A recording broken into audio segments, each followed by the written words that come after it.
Thank you. About to begin our seminar for today for the e-state planner, and people are just starting to come on, which is great. We're lucky to have Susanna co-host today's webinar. Susanna and I have been practicing law for far too long to count at our firm, and she's the managing partner and has been a huge supporter of the e-state, and certainly is a contributor throughout, both with the Academy and the day-to-day aspects of the project. So what we want to talk today about are deadlines, limitation periods, and estates. And the thinking really was to talk about it in the context of not necessarily, and there will be some crossover considerations for litigation purposes, but in the context of administering an estate, and also in the context of drafting a will and looking at if the clients do have questions about what at the other end of the day could happen and how fast can things happen. So I really look at this topic today more from a perspective of on the solicitor side than focusing too much on the litigation side, but we're going to talk about a few of the cases because they help inform us on some of the deadlines. And deadlines, of course, are the one thing in law that drives all of us to lose a little bit of sleep at night. I know that I first started practicing law doing construction lien litigation, and I had to get out of that as fast as I could because the fact that every 45 days I could miss a limitation period was going to put me put me into a grave at a young age. So mercifully, I came to estates, and there's not that many, but there are some very important ones. So Susanna, I don't know if you had any opening remarks before we start to discuss this topic. Nothing really to add in, just a thank you for having me, and a welcome to everyone who's joining us. All right. So we'll just go to the next slide because this is a good starting point in the sense of one of the most draconian limitation periods is under the Family Law Act. And maybe Susanna, you could just describe the limitation period generally, and then we'll talk a little bit about why I say it's draconian.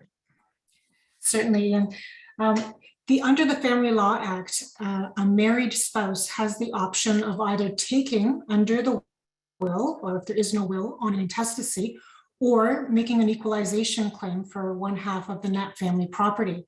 And the reason you're referring to it as draconian, of course, Ian, is because the limitation period to make that election is 6 months from the date of death. And when you think about it, you know, when we're talking about a situation where someone's passed away and we're grieving the loss of that individual, 6 months doesn't really give a lot of time for someone to get their head around this thing. And so I think that's the reason that, you know, it's important that this one's top of the mind for most people because it does come up so quickly. And that really does bring us to the point that, and we're going to talk about, you know, how we manage this issue with our clients. But that 6 month limitation period, of course, as anything in litigation, not anything, and most things litigation allows for some flexibility, but it is very limited. And I can count on one hand how many times I've actually argued the point because the cases are pretty strict. So at least we can say to our clients that within 6 months, a married spouse, and defined married spouse under the Act, has to move quickly if they're not going to accept the provisions of the will, which of course answers the question of, you know, to me anyway, I think to myself, well, that means that I'm definitely not going to be sending out a lot of the dough before the 6 months because of the fact that you want to let that period, that time period pass. And the problem then Susanna, also, with will challenge.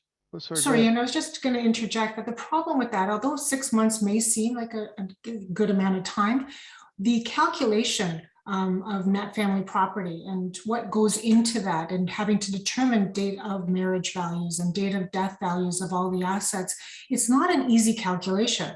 So it's bad enough that a surviving spouse is dealing with the loss of their partner, but having to get advice and get this information in the hands of someone who can prepare that calculation, it's not an insignificant feat. No, you're absolutely right. And in fact, from a practice standpoint, we are regularly getting those extended. And the courts will extend it. If you're there before the 6 months, it's almost a matter of course. But after the 6 months, you have to start meeting the thresholds. And one of the thresholds is, what is the nature and extent of the assets? Have they been, to what extent have they been administered? That's right. So, Susanna, let's just talk about then the other area of, if I'm doing a will and my clients need to know when, they're maybe expecting a bit of a bumpy ride, or they're not sure if there's going to be a bumpy ride after they die in their respect to their estate. What other limitations surround the questions of whether the will is valid? The main one that we face is the one that's governed by the Limitations Act here in Ontario. And that typically provides that 2 years from the date of death would be the time within which, if you're going to challenge a will, you have to bring a proceeding to do so. And that is, of course, like most good deadlines in the law, there is, of course, an extension or a possible extension if it turns out that you hadn't properly discovered the possible cause of action, in which case you might be able to extend it somewhat beyond the 2 years from the date of death. And in that regard, we'll just sideswipe a little bit on the litigation perspective on this point, because, again, I like to tell my clients at the outset, if they're asking me about this at the stage of drawing the will or the limit or the in terms of administering the will, that this is not a hard and fast rule, and the parameters themselves are generally the extension of the time period for challenging the will is, I would say, relatively flexible if the parties under the will do not know about the will. And I say that because in libel and libel, the court looked at this and Justice Greer said, no, there's a firm 2-year limitation period that obviously, because the act provides for, would be subject to discoverability. But in the libel case, it wasn't, because the parties knew about it within the period of time. But in a case that our office did, and it lends itself to one of the leading authorities on limitation periods in estates, is the Virtue decision, where the court said that they looked at it and they said, okay, we're not going to opine whether or not they didn't actually have to. They did it in Oberta. They didn't really have to actually answer the question directly. But what they did say, and I think it's the right law, and that is that the discoverability of principle applies with estate litigation. And so in that case, it was extended. Essentially, it was extended by virtue of the fact that the time period for which the objector was provided with notice of the will or notice that he was not going to take under the will. And so it was extended just briefly, but beyond the 2-year limitation period. So where that helped me really think about the administration, and also when I'm doing the will, is I might sometimes have a discussion with the clients and say, look, just do I have permission immediately on your death to send this copy of this will out to the following people that you may have just excluded, because that will help me trigger the limitation period. That's a decision that, depends on their facts and circumstances, but hard and fast on anything in litigation is always difficult, but hard and fast on the 2 years is not as straightforward as the court said in Virtue, where they said, yeah, we're going to give that a little bit of rope on the 2 years because no one knew about the nature and extent, no one knew about the will that was being challenged. All right, so sorry, go ahead, Susanna. I was going to say, and the interesting thing too with that, though, is that, like any good case, that's always going to be fact specific, but could also be, and we've seen instances where the court has put an onus on an individual to actually make inquiries and do something rather than just sit back and wait to be told about a will. So that also could possibly affect the applicability of a limitation period and whether or not it can be extended. Yeah, and one of the questions in the chat draws this out for even further, because it's a good point. Like, if or in or around the time of death, the relevant parties have seen the will, I think the better answer is you would rely on the libel decision, where Justice Greer said, look, if you know about the will, you got 2 years from the date of death, and she was fairly strict about it. But as I say, Virtue helped us expand it. All right, Susanna, let's keep plowing through some of the key. There's only 3 or 4, I'd say 4 or 5 actually, main limitation periods that we want to worry about. And the next one is dependent support claims. This is a refinance on an existing home. Sorry, Right. guys, just someone's got to, I'm like, okay. I think someone's not muted. That would be great if they could mute. Okay, sorry, Susanna, why don't you keep going?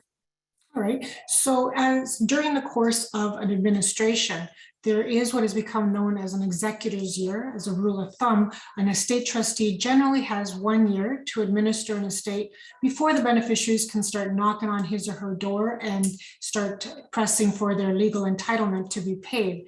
And so that's 1 year from the date of death typically, but it may be also 1 year from the date that probate has been obtained if there was no will, because up until that point in time, there is really no one to administer the estate. And so that flexibility is something that can be built in together with, of course, the complexity of the estate. If it's what we call, in quotations, a simple estate, typically it's 1 year to wind everything up. If, however, there are complexities to it and there are trusts and other things that make it less easy to just completely wind up within the year, then it's going to be perhaps a little bit longer. All right. So we just popped ahead on one of the slides. If we need to just go back to in a second, sorry, Michaela. The other deadlines and limitation periods that we wanted to cover, and then we're going to talk about all 4 of these in a moment. So Susanna, can you just describe the 2 that are set out on this slide too? Sure. A claim for dependent support. So if someone wants to make a claim against the estate for something outside of the 4 corners of the will, then they have a limitation period of 6 months from the grant of probate to bring this kind of an application. And of course, there is a possibility, though, that the deadline can be extended by the court, and that's just something to keep in mind. So whenever we're considering whether or not someone is going to make some kind of a claim as a dependent, then we're really trying to be very cognizant of the timing of the probate having been provided so that we can make sure that we're falling within that time frame. All right, so the dependents, this is, it's funny, one of the fundamental questions that you always want to consider is dependent leave claims 6 months from probate, Family Law Act 6 months from death. Both have flexibility on extending it, and as I say, the typical best practice is to get the order before the limitation period is passed. Otherwise, there are some pretty harsh decisions out there, certainly in the family law context. And then, of course, claims by creditors ties to the 2-year limitation period that we've already talked about generally. But again, we have the benefit of Notice Connect, which is a tool that many of us are using anyway, that allows us to advertise for creditors in a way that is efficient and timely. And so that also gives you some comfort that you're going to be able to stay within the 2 years with creditors' claims. Susanna, can we just spend a moment on the question of the executor's year? Now, this is one of those concepts that it's a legal principle as opposed to anything else, and that's why we say in our note that it's generally a year. But with respect to specific gifts under a will, how have the courts treated someone who administers an estate and distributes it after the specific gift after the 1 year? The point of the 1 year rule of thumb in terms of times to administer the estate is that if you don't have that gift made within the time, then it's possible that the beneficiary could claim to be entitled to interest on their gift over and above the gift itself by virtue of the fact that there's been this passage of time. So you would be, if you've had a $50,000 request, then after 1 year from the date of either probate or when the executor starts to administer the estate, then it's arguable that should be something that they're entitled to because they have waited that minimum period and should benefit from the fact that they still haven't received it. And it leaves the executors exposed if they're not timely on paying out specific gifts and legacies. And the case that we talked about on the slide helps demonstrate that. But there's some flexibility if you haven't distributed your specific gift within a year for good reason. But at the end of the day, an executor is exposed to getting interest charged against the executor as a surcharge order on a passive accounts if they're not sending out the legacies within a year, within the year of date of death. And I like your point that The beginning date, of course, is much more flexible because of the challenges that we're facing getting probates and timelines for probates. Presumably the executor's year should tie to when we get probate, but again, we can face that argument one day, and especially using the COVID defense. But also more importantly, oh, sorry, not more, equally importantly, with the executor's year, where it impacts is on compensation. So Susanna, are you allowed to charge care and management on an estate, the 2/5 of 1% under the tariff? Are you allowed to charge that typically within the first year of the administration? From what I've seen, for the most part, you're not entitled to it, and people don't typically request it. You may request it, but it's going to be an easy challenge for someone to say, look, you know, that first year, you should have, or you should have, if it could, you could have wound it all up, and therefore you're not entitled to it for that period of time. But if it takes more than 1 year, and that's because of the complexity of the estate, and it can be defensible, then yes, you would be entitled to it. Well, that's great. All right, Susanna, the last limitation period, we're not going to spend a lot of time on, but the slide sets out the rule precisely because Jordy and I have already gone through this on a separate estate planner seminar. But this is the question of deadlines and limitation periods relating to, I always say this word wrong, posthumous conception, which is the child born, the deceased under the definition of child has been expanded under the Succession Law Reform Act. And of course, there you have the deceased spouse must notify the estate registrar in writing, and we went through this at our one of our previous seminars, in writing though with the estate registrar within 6 months of the date of death that they intend to use the deceased reproductive material to conceive. And then 3 years from the date of death, the child must be born. And of course, the court must make the declaration of parentage within 90 days of birth. So those are important new limitation periods that really only apply to a very unique situation, but one that good to know and always good to have in our back pocket. All right, so Susanna, we're just working through. We've got about a little over about 10 minutes left, and I wanted to just spend a few more minutes on dependent support claims, because it is a topic that solicitors, it's sort of like, I look at dependent support claims for solicitors as like tax law.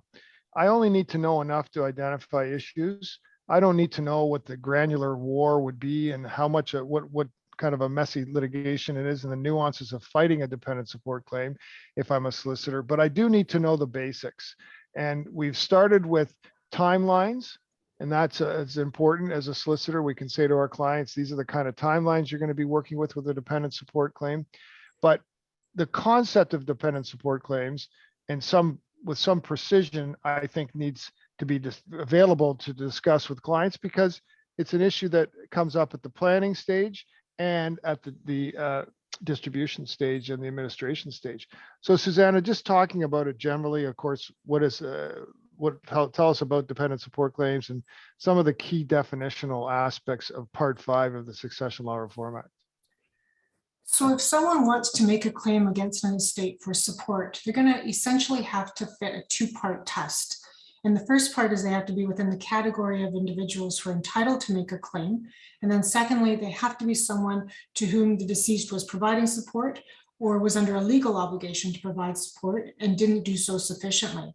So when we're looking at who the potential claimants might be, we know that certainly a spouse of the deceased, and the definition of spouse as set out in the Family Law Act includes a married spouse or someone who's been cohabiting with someone for about over 3 years, or if they're in a relationship of permanence and they have a child.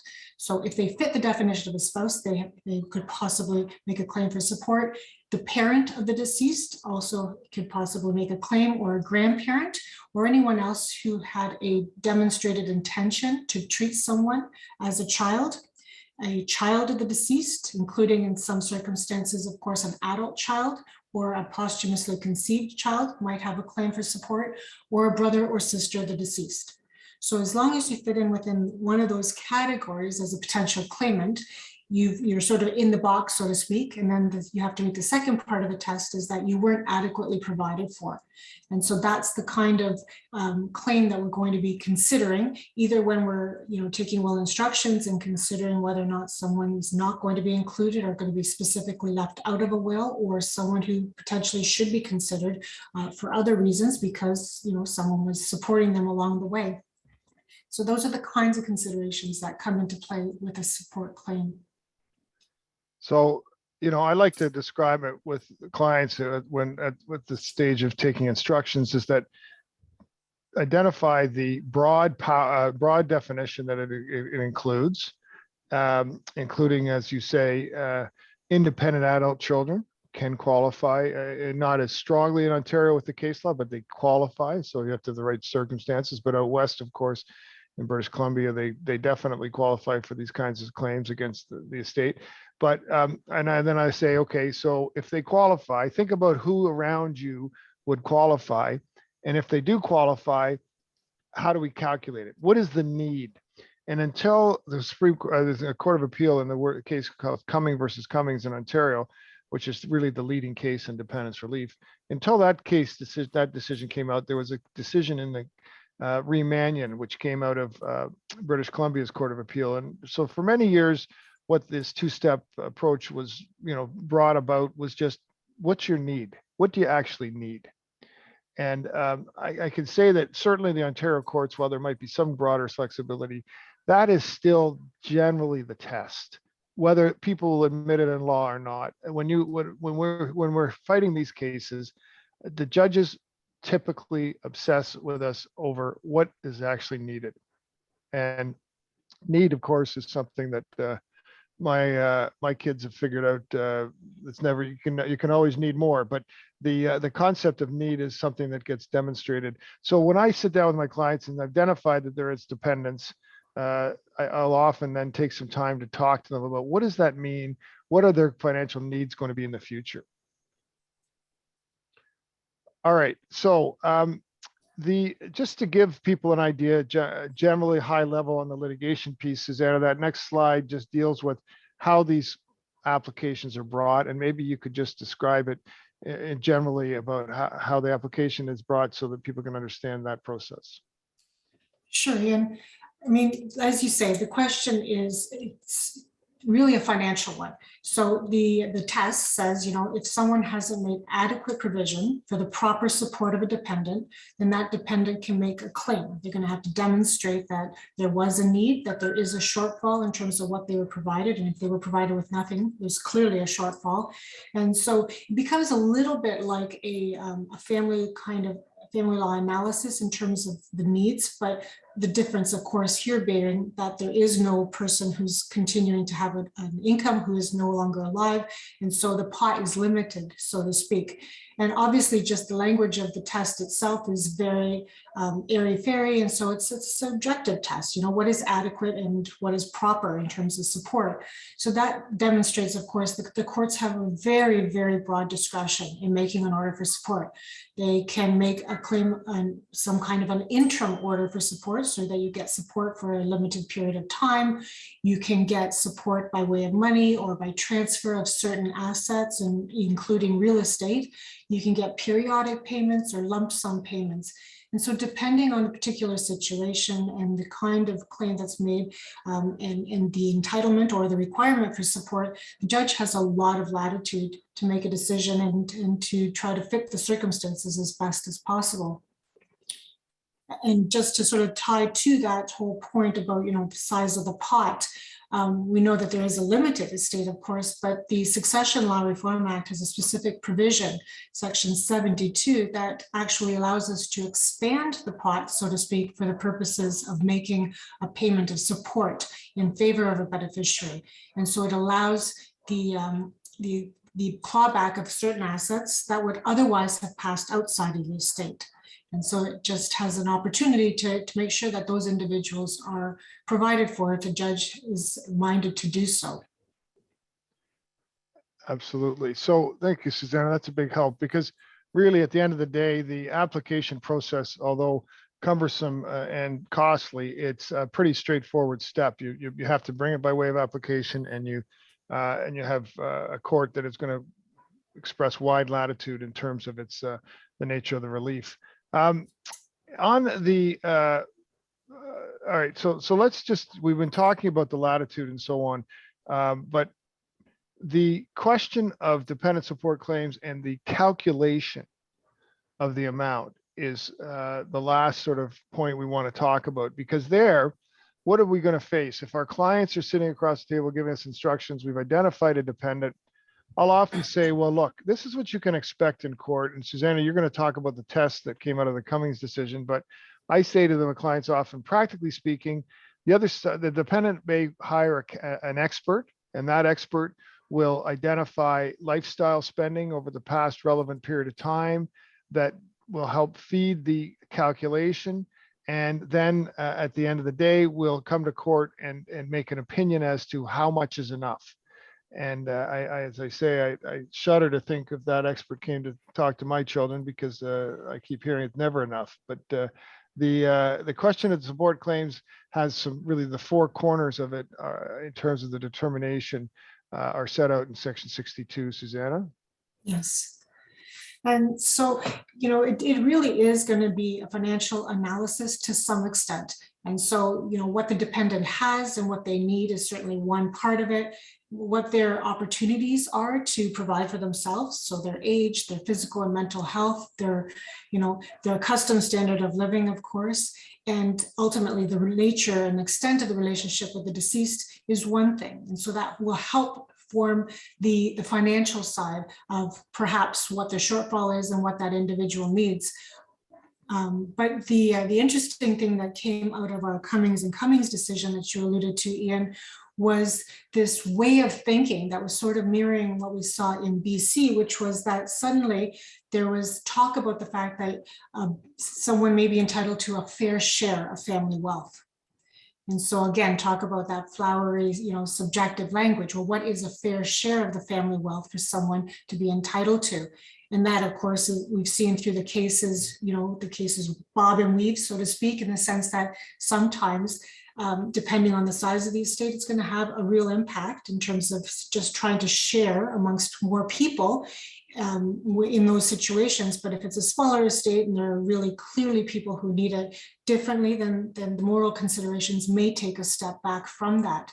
But one of the interesting things that we see when people make claims for support is that although a judge is only dealing with that specific claim by that particular individual, they also are taking into consideration, or the legislation suggests that they should be taking into consideration, other potential dependents as well who haven't necessarily made a claim.